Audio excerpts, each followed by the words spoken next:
देवास जिले के छोटी चुरलाई गांव में रहने वाले किसान पुरुषोत्तम सिसोदिया ने करीब 20 साल पहले एक दूरदर्शी सोच के साथ अपने खेत की मीलों पर 100 से ज्यादा सागवान के पौधे लगाए थे। उस समय बहुत से लोगों ने इसे जोखिम भरा फैसला कहा, लेकिन पुरुषोत्तम जी ने धैर्य और विश्वास के साथ इन पौधों की देखरेख जारी रखी। आज 2 दशकों बाद ये नन्हे पौधे विशाल और कीमती सागवान के पेड़ों का रूप ले चुके हैं। इन पेड़ों की कटाई और बिक्री अब वन विभाग की अनुमति से की जाएगी, जिससे उन्हें लाखों रुपए की कमाई की उम्मीद है।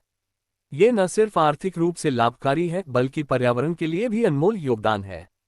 सागवान को हरित सोना कहा जाता है और अब ये सच हो रहा है किसान सिसोदिया के जीवन में। इस वीडियो में हम जानेंगे उन्होंने ये सागवान के पौधे क्यों और कैसे लगाए, क्या क्या देखभाल की जरूरत होती है, कितनी कमाई की संभावना होती है और आज का युवा किसान इससे क्या सीख सकता है। आइए सुनते हैं उनकी जुबानी सागवान की खेती की कहानी, जो बन गई आजीविका और आत्मनिर्भरता का प्रतीक। नमस्कार किसान भाइयों, न्यूज़ वन क्लिक के खेती गृहस्थी से संबंधी अंक में आपका स्वागत है। आज मैं आया हूँ ग्राम छोटी चुल्लाई, देवास से करीब 30 किलोमीटर दूर स्थित यह गांव सरमध्य गांव है। यहाँ पर किसान नवाचार करते हैं। मैं पुरुषोत्तम सिसोदिया के खेत में आया हूँ। इन्होंने आज से करीब 20 साल पहले सागवान के पौधे लगाए थे। आज ये पौधे हरे भरे वृक्ष बनकर खड़े हैं और इनसे इन किसान को काफ़ी आय होने की उम्मीद है। वन विभाग के माध्यम से इन पेड़ों को विक्रय किया जाएगा। तो हम पुरुषोत्तम जी से जानते हैं कि उन्होंने ये पौधे कब लगाए थे और किस प्रकार से इनकी देखरेख की और आज ये कहाँ तक पहुँचे हैं। तो पुरुषोत्तम जी, हमारे दर्शकों को बताइए, आप ये पौधारोपण आपकी प्रेरणा आपको कहाँ से मिली और अब इनका भविष्य क्या है। क्योंकि प्रेरणा की बात करें तो मैं शिक्षक भी हूँ मूलतः खेती किसानी के साथ में। तो आए दिन पौधारोपण बच्चों से करवाते हैं, खुद भी करते हैं।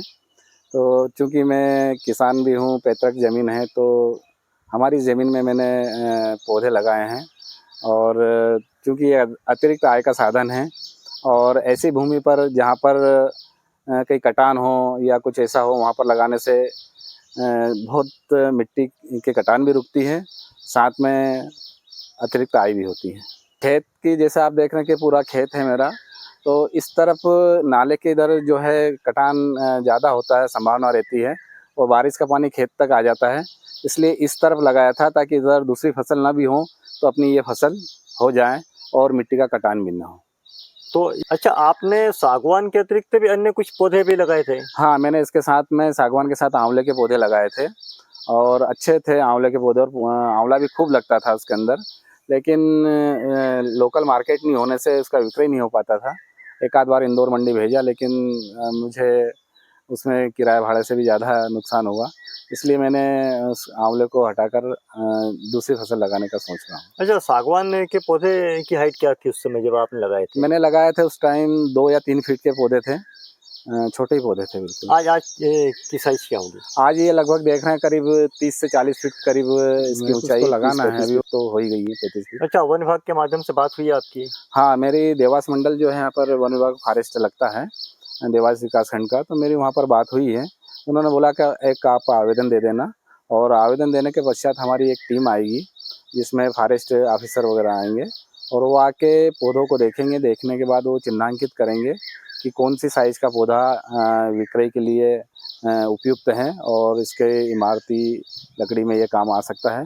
उन पौधों को चिन्हांकित वो करेंगे, उसके बाद ही आगे बिक्री की कार्रवाई की जाएगी। कितनी आय की उम्मीद है आपको? इसकी आय का तो अभी मोटा अनुमान ये है कि एक पेड़ कम से कम 15 से 20,000 से ऊपर ही जाना चाहिए, क्योंकि इसकी लकड़ियाँ जो घन फीट में बिकती हैं, जैसे इसको सोना कहा जाता है, सागवान एक सोना है। बिल्कुल। तो इसलिए काफ़ी उम्मीद है कि अच्छा मुझे इससे बेनिफिट मिलेगा। अन्य किसानों को आप क्या प्रेरणा देंगे?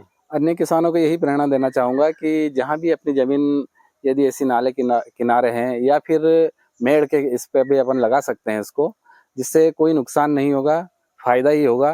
क्योंकि इस पर आके पशु पक्षी भी बैठते हैं, पक्षी बैठते हैं। तो पक्षी बैठने से ये होता है कि पास में अपने खेत में यदि कोई कीट वगैरह हैं तो वो निश्चित तौर पे पक्षी उसको चुगेंगे, तो वो अपनी फसल का जो है कहीं ना कहीं रोकथाम, कीटों से रोकथाम करेंगे। अच्छा, ये जो पौधे जिनको आपने बच्चों के समान पाला है, आप इनके कटाई का वक्त आ रहा है, आप को कैसा अनुभव हो रहा है? क्योंकि अब 20 साल से मैंने इसको पाला पोसा बढ़ाया है और देख रेख करी है, इसकी छटनी वगैरह करना पूरा, तो निश्चित तौर पे बुरा तो लगेगा मुझे, लेकिन एक निश्चित समय के बाद फसल पक जाती है तो उसका कटाई छटाई भी ज़रूरी है। लेकिन निश्चित तौर पे मैं इनको कटवाने के पहले इनसे दुगनी मात्रा में मैं पौधे और रोपित करूँगा। जैसे जगह खाली होगी वैसे ही मैं उनसे ज़्यादा पौधे लगाने का प्रयास करूँगा। आप सागवान लगाएंगे? हाँ जी, सागवान भी लगाऊंगा मैं, और अन्य फसल भी जैसे अन्य जगह जैसी है उसमें लगाऊंगा मैं। सागवान के अतिरिक्त आपने संतरा लगाने का विचार भी किया? सेवफल की बात भी बता रहे थे आप। हाँ, सेवफल सेवफल, हाँ। कहाँ, मध्य प्रदेश में कहाँ लगेगा सेवफल? कैसे होगा? सेवफल मध्य प्रदेश में जैसे कि अभी हमारे एक मित्र हैं, गंगादास, गुरु गंगादास फार्मर प्रोड्यूसर कंपनी के चेयरमैन जगपाल सिंह सिकरवार, उन्होंने बताया कि उन्होंने कहीं यहाँ पे इंदौर के पास में एक फार्म देखा है जहाँ पर अभी उन्होंने सेवफल का एक बगीचा लगाया है। तो उनसे भी प्रेरणा मिली और उन्होंने भी कहा कि मैं भी लगा रहा हूँ। तो ये जो पास में मेरा खेत में, मैं सोच रहा हूँ इसके अंदर सेवफल का बगीचा लगाऊंगा, तो इसलिए पूरी फेंसिंग करवा के यहाँ पर सेवफल का बगीचा लगाने का सोच रहा हूँ।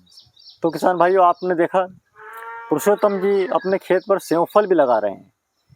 आप भी कुछ नवाचार करते रहें ताकि खेती को लाभ का धंधा बनाया जा सके।